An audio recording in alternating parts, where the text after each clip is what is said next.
Welcome to the Alabama Lifespan Respite Reimbursement Program. This video tutorial will help you to complete your first timesheet for reimbursement. Please note, timesheet page 1 states the dates you can use respite services and the amount of your award.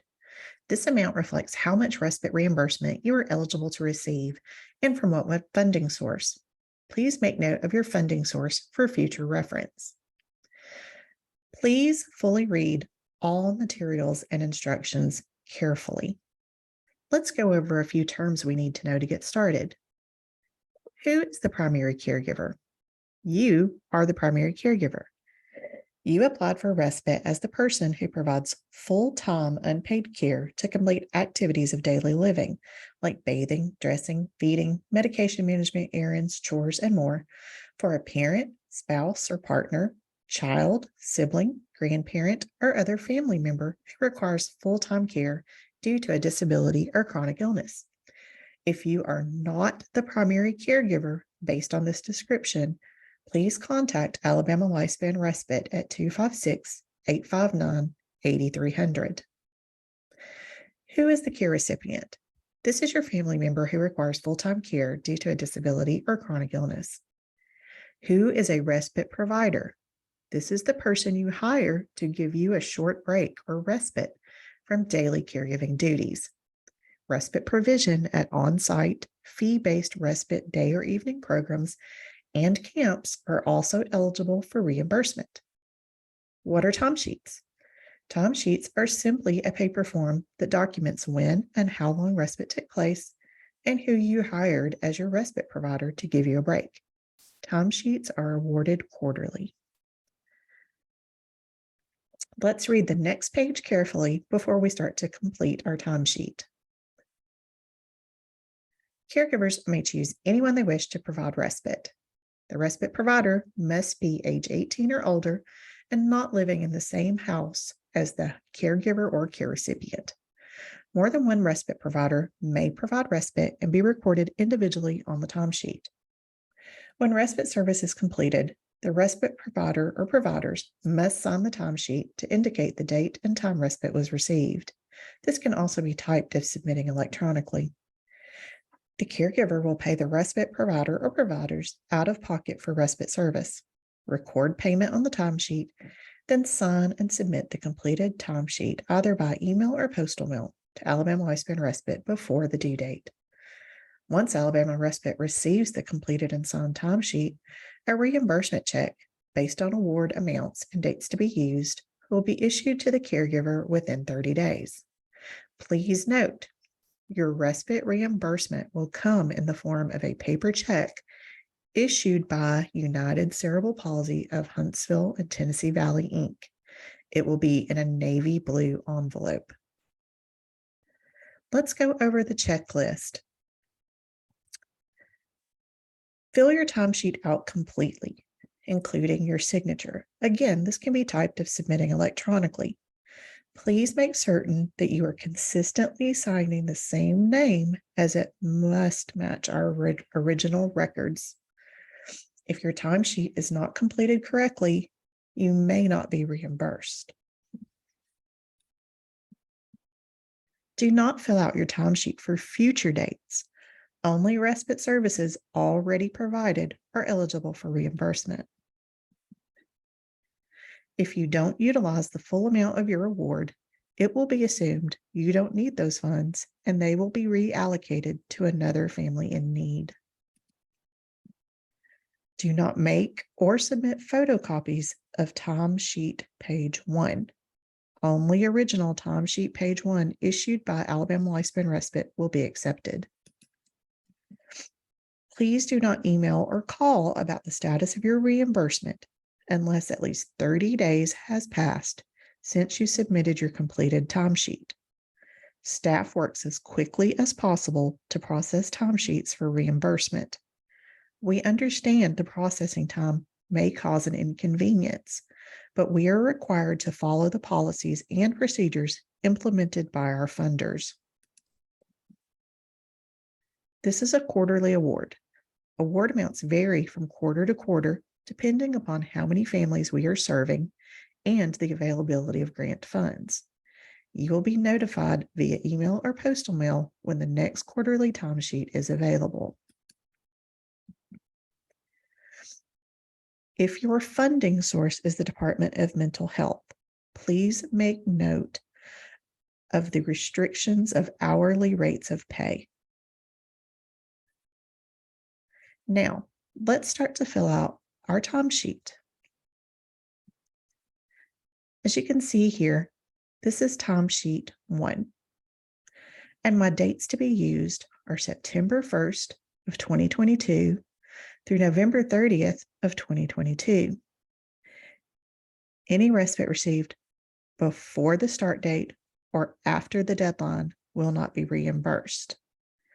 The amount of respite reimbursement funding I have available is $200.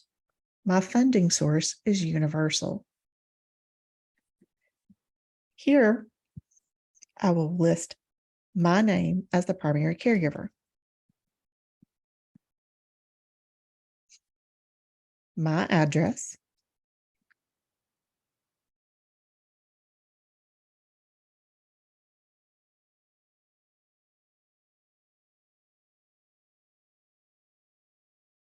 my email address,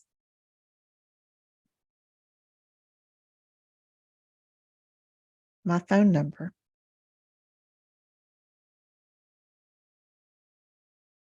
Now that I've completed information about myself as the primary caregiver, I will move over to the next column and list information about my respite providers.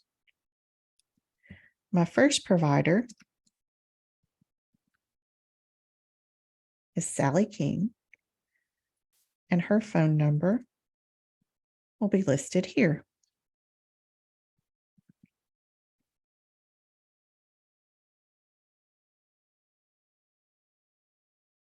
My second provider was at a day program.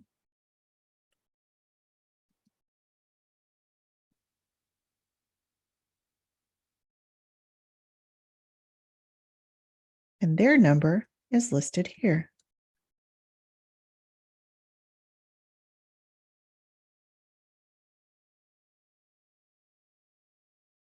To verify that the information above is correct, I will now sign where it says primary caregiver signature and put the date.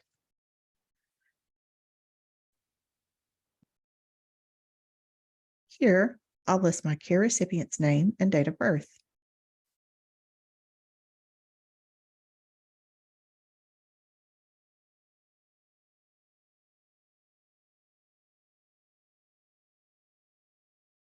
Next, I'll indicate my stress level, 1 being not stressed at all and 10 being the most stressed I've ever been after a respite service has taken place. Below that, you'll notice that some items are in red. This is for office use only. So you can flip your timesheet over or continue on to the next page. And this is where the timesheet allows us to record our respite services. So my first respite provider was Sally King. On September 10th, I paid Sally $10 an hour for 5 hours, which equals $50. And I'll put Sally's name here.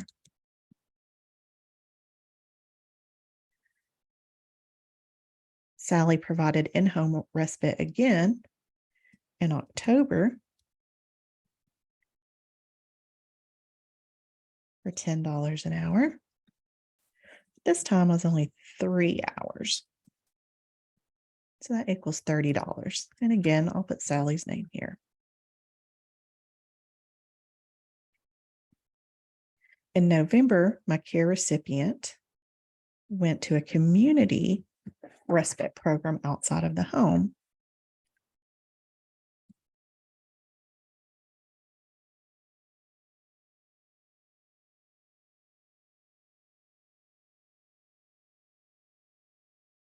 So this is a little different. To go to this program, it's $80 for an entire day.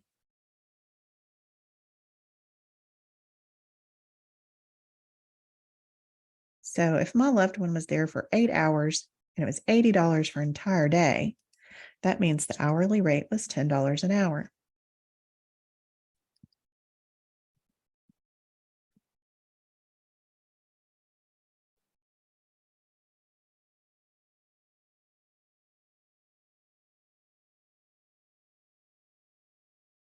So let's go back and revisit how much funding we had available for reimbursement, $200.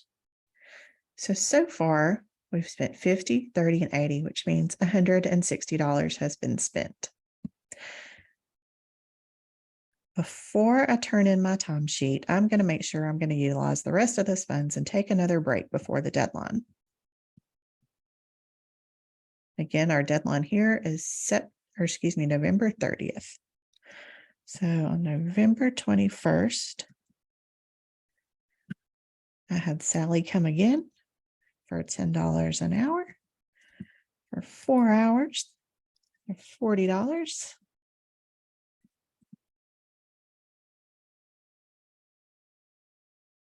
And now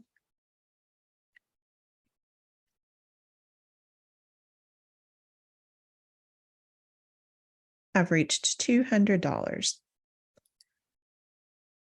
That's the total I spent. And my total number of hours is 20 hours.